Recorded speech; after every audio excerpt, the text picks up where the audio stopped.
Hello বন্ধুরা, কেমন আছে? আশা করি সকালে ভালো আছে। নতুন আরেকটা মিনি ব্লগে তোমাদের সকলকে স্বাগতম। তো ঘুম থেকে উঠে আমি একটু বাইরে এসেছিলাম, হালকা করে একটু দরকার ছিল, তো দরকারটা সেরে এখন বাড়ি যাবো। আর দেখো আজকের আবহাওয়াটা, দেখো মানে ওয়েদারটা। আজকে সকালে বৃষ্টি হয়েছিল, তো এখন 9টা বেজে গেছে।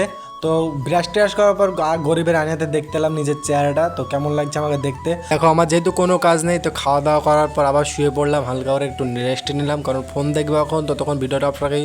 A few moments later. তো আমি শুয়ে শুয়ে ফোন দেখছিলাম, আর আমার ফোন দেখাতে বাধা দিয়ে দিল, কারণ আমাকে একটা ছোট্ট করে হুকুম দিয়েছিল, তো এটা শোনার জন্য এসেছিলাম দোকানে। তো দেখতে পাচ্ছ হাতে মিষ্টি খাবার ছিল।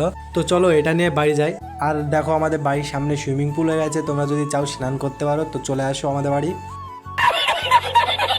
তো আমার চ্যানেলে যারা নতুন বা এই ভিডিওটা আমার ফার্স্ট টাইম দেখছো, তো তারা যদি ইচ্ছা হয়, মানে ভালো লাগে আমার ভিডিওগুলো, তো সাবস্ক্রাইব করে দাও। তো এখন হচ্ছে বিকেলের সময়, তো এখন ঘুরতে যাবো বাইকে। তো আমি ঘুরে বেড়াই, আর তোমরা চ্যানেলটা সাবস্ক্রাইব করো আর লাইক করে দিও, আর ভিডিওটা কেমন হচ্ছে অবশ্যই বলবে।